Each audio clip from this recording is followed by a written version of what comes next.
बिस्मिल्लाहिर्रहमानिर्रहीम। अस्सलामु अलैकुम dear student. Mathematics first year chapter number 6 पे हमारी डिस्कशन चल रही है। चैप्टर नंबर 6 में आज हम एक इम्पॉर्टेंट टॉपिक को डिस्कस करने जा रहे हैं आपके पास, जो कि है कंडीशनल प्रोबेबिलिटी। जैसे ही कंडीशनल प्रोबेबिलिटी आपके सामने ये जिक्र किया जाता है तो डेफिनेटली आपके माइंड में ये क्वेश्चन राइज होता होगा कि कंडीशनल प्रोबेबिलिटी क्या होती है। कंडीशनल प्रोबेबिलिटी के हवाले से हम इसकी डेफिनेशन पे बात करें। The measure of the probability, the measure of the probability यानी आपके पास हम किसी जब इवेंट की प्रोबेबिलिटी को मेजर करने जा रहे हैं, of an event, the measure of probability of an event occurring, किसी भी आपके पास अकरिंग इवेंट की जो आपके पास प्रोबेबिलिटी होगी, गिवन दैट, कहाँ से हम उसको लेंगे, given that probability of another event, given that the probability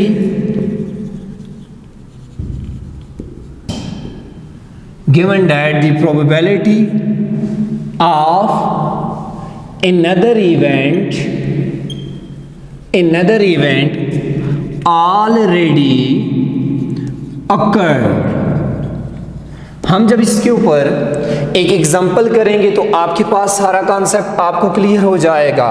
मैंने बात की the measure of probability of an event, जिस इवेंट की हम प्रोबेबिलिटी मेजर करने जा रहे हैं, of an event occurring given that the probability of another event. उससे पहले आपके पास ये दिया हुआ हो अनदर इवेंट ऑलरेडी अकर्ड, किसी आपके पास एक और इवेंट की प्रोबेबिलिटी गिवन इससे पहले अकर्ड हो चुकी हो, तो मैथमेटिकली हम कैसे इसको डिफाइन करेंगे। मैथमेटिकल फॉर्म इसकी देखते हैं। Let A and let event A and B of an arbitrary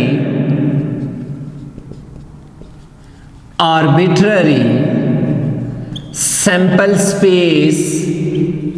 आपके पास दो इवेंट आ गए किसी भी आपके पास सैंपल स्पेस के, we define conditional probability of, अब आपके पास यहां मैंने दो इवेंट की बात की। डेफिनेशन में हम ये बात कर रहे हैं कि प्रोबेबिलिटी आपके पास किसी भी इवेंट की हम बात कर रहे हों तब जब आपके पास another event has already occurred, एक आपके पास इवेंट पहले से अकर्ड किया हो। तो लेट्स सपोज मैं प्रोबेबिलिटी ए की मालूम कर रहा हूं, मुझे प्रोबेबिलिटी बी की इससे पहले अकर्ड हो चुकी है। Define conditional probability of A given B will be as probability of A given B। तो आपके पास प्रोबेबिलिटी जिस इवेंट की आपने मालूम करनी और एक ऑलरेडी इवेंट अकर हो चुका है, तो हम उसको रीड करेंगे probability of A given that B। तो आपके पास मैथमेटिकल इसकी फॉर्म क्या बन जाएगी कि हम इस इवेंट की प्रोबेबिलिटी को कैसे मालूम करेंगे। Probability of A given B that will be equal to probability of A intersection B division by probability of B। ये तो आपके पास केस बन गया जब B ऑलरेडी अकर्ड हो चुका हो और आपके पास A की प्रोबेबिलिटी आपने B में से मालूम करनी हो। सिमिलरली आपके पास प्रोबेबिलिटी ऑफ B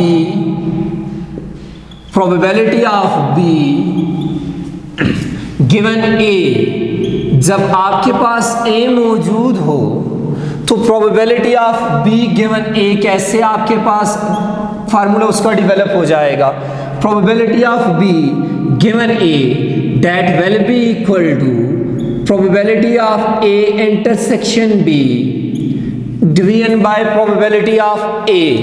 ये इस रिलेशन में आपके पास दो मैंने डिफरेंट फॉर्म्स बनाई हैं। इसमें आपके पास 7 कंडीशन है कि probability of B is greater than 0, यानी आपके पास जो ऑलरेडी अकर्ड हो चुकी है वो आपके पास उसकी प्रोबेबिलिटी 0 ना हो, और यहाँ पे कंडीशन आ जाएगी probability of A is greater than 0।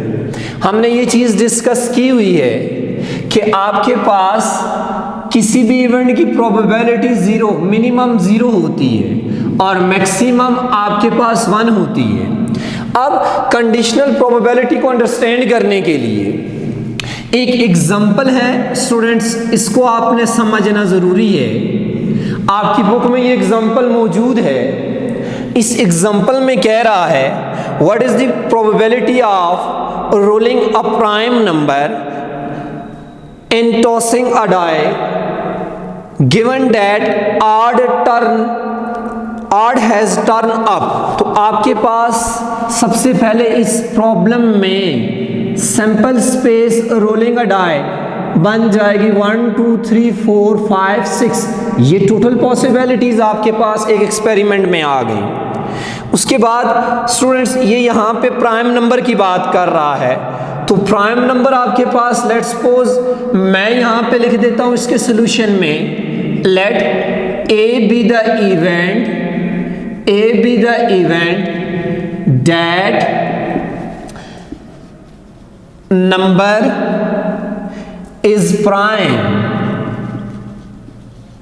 तो स्टूडेंट्स ए आपके पास आ जाएगा। प्राइम नंबर कौन से नंबर होते हैं? Those number which have 2 divisor, ऐसे आदाद जिनके 2 डिवाइजर हो, 1 इटसेल्फ एक वो खुद हो एंड सेकेंड उसका डिवाइजर 1 आ रहा हो।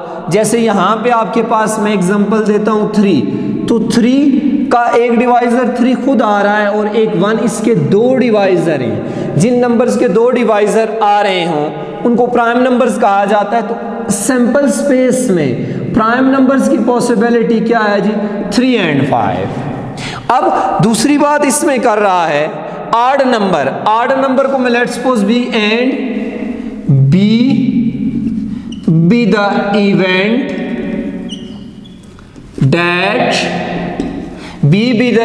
That number is odd. Number आपके पास आड आ रहा, तो भी स्टूडेंट्स आपके पास आड नंबर उस एक्सपेरिमेंट में आ रहे हैं 1 3 5। अब इस केस में हमें कह रहा है प्रोबेबिलिटी मालूम करें प्राइम नंबर की बाय आड। एक तो हमने मालूम करनी है probability of prime number by odd number, यानी आपके पास आड नंबर ऑलरेडी अकर्ड हो चुके हैं। डेफिनेशन में मैंने बात की कि हम एक ऐसे इवेंट की प्रोबेबिलिटी मालूम कर रहे होते हैं कि उसमें से जो एक ऑलरेडी अकर्ड हो चुका हो, तो ये एक आपने मालूम करनी है। दूसरा प्रोबेबिलिटी आपने मालूम करनी है आड नंबर की बाय प्राइम नंबर आपके पास अकर्ड हो चुके हो, तो हम आड नंबर की प्रोबेबिलिटी कैसे मालूम करेंगे? इस केस में देखें तो हमने मालूम करनी प्राइम नंबर की प्रोबेबिलिटी को मैंने यहाँ ए से रिप्रेजेंट किया है। Probability of A given that B मालूम करनी है, जबकि इस केस में देखें स्टूडेंट्स तो probability of B given that A मालूम करनी है। अपने इस प्रॉब्लम को कंप्लीट करने के लिए हमें सबसे पहले यहाँ पर ये देखना होगा कि हमारे पास जब भी कंडीशनल प्रोबेबिलिटी डेवलप हो तो उसमें आपके पास ये जो केस डेवलप होता है नॉट अ म्यूचुअली एक्सक्लूसिव के लिए। अगर म्यूचुअली एक्सक्लूसिव आ जाए, यानी इस केस में ये आपके पास A and B mutually exclusive आ जाएं, तो फिर क्या होगा? तो स्टूडेंट्स इस केस में conditional probability B of A आपके पास आ जाएगी 0 या ए ऑफ बी आपके पास आ जाएगी 0। तो म्यूचुअली एक्सक्लूसिव के केस में ये चीज अपने माइंड में रखिएगा। अब यहाँ पे हम सबसे पहले ये देखते हैं कि हमारे पास इस केस में ए इंटरसेक्शन बी क्या आ रहा है। ए इंटरसेक्शन बी देखें 3 और 5 इसमें कॉमन एलिमेंट आ रहे हैं। तो हमने प्रोबेबिलिटी निकालनी है सबसे पहले प्राइम नंबर की कि आपके पास आड में से प्राइम कितने आ रहे हैं। तो बाय कंडीशनल प्रोबेबिलिटी यानी कंडीशनल प्रोबेबिलिटी का कॉन्सेप्ट यहाँ पे यूज हो गया। तो आपके पास फार्मूला आ जाएगा probability of prime number even is sorry odd is given. Odd में से आपके पास प्राइम नंबर की प्रोबेबिलिटी, तो probability of A intersection B division by probability of B, ये आपके पास डेवलप हो जाएगा। अब देखें स्टूडेंट्स, आपके पास ये सैंपल स्पेस है। इस सैंपल स्पेस में टोटल नंबर ऑफ एलिमेंट 6 आ रहे हैं। आपके पास यहां देखें ए जो आपके पास प्राइम नंबर को यहां पे इवेंट एक रिप्रेजेंट कर रहा है, इसमें आपके पास टोटल नंबर 2 आ रहे हैं। बी आपके पास ऑड नंबर को रिप्रेजेंट कर रहा है, इसमें टोटल नंबर ऑफ एलिमेंट्स 3 आ रहे हैं। एंड ए इंटरसेक्शन बी में स्टूडेंट्स आपके पास टोटल नंबर ऑफ एलिमेंट 2 आ रहे हैं। अब आपके पास probability of A given that B मालूम करने के लिए हमने सबसे पहले मालूम करनी है probability of A intersection B. As probability of A intersection B आपके पास आ जाएगा total number of elements in A intersection B division by total number of elements possible elements in a random experiment. तो यहाँ पे देखें आपके पास ए इंटरसेक्शन बी में आपके पास 2 एलिमेंट आ रहे हैं, सैंपल स्पेस में 6 एलिमेंट आ रहे हैं। तो probability of A intersection B is equal to 1/3। ये probability of A intersection B आ गई। अब नेक्स्ट देखें स्टूडेंट्स, हमें प्रोबेबिलिटी ऑफ बी चाहिए। प्रोबेबिलिटी ऑफ बी किसके इक्वल यहाँ पे आ जाएगी, total number of elements in B division by total number of possible elements in a random experiment. तो प्रोबेबिलिटी ऑफ बी आपके पास बी में 3 एलिमेंट्स आ रहे हैं। सैंपल स्पेस में देखें तो 6 एलिमेंट आ रहे हैं। तो प्रोबेबिलिटी ऑफ बी आपके पास आ गई 1/2। अब आपने देखें सेकेंड पार्ट में प्रोबेबिलिटी ऑफ ए की वैल्यू भी आपको चाहिए होगी। तो प्रोबेबिलिटी ऑफ ए की वैल्यू भी निकाल लें। Probability of A that is equal to N of A division by total number of elements in a random experiment. तो प्रोबेबिलिटी ऑफ ए आपके पास आ जाएगी 2 division by 6 that is equal to probability of A is equal to 1/3। ये तो हमने probability की value A, B और A इंटरसेक्शन B की निकाल ली। अब हम फार्मूला आपके सामने मैंने ऊपर मेंशन किया, इसको मैं 1 का नाम दे देता हूँ। आप probability of A intersection B और प्रोबेबिलिटी ऑफ B की वैल्यू इक्वेशन 1 में यूज कर लें। सो equation 1 becomes probability of A given that B। Conditional probability के फार्मूले में हमने ये वैल्यूज यूज कर लेनी है। आपके पास है जी probability of A intersection B 1/3 division by probability of B 1/2 आ रहा है। तो आपके पास finally probability of A given that B आ जाएगी। ये 2 आपके पास 4th एलिमेंट है, टॉप पे आ जाएगा डिवीजन के प्रोसेस में, एंड 3 आपके पास डिनोमिनेटर में ही रहेगा। तो ये आपके पास प्रोबेबिलिटी आ गई कि आपके पास जो प्राइम नंबर है आपके पास अगर उससे पहले आड एग्जिस्ट कर जाएं तो।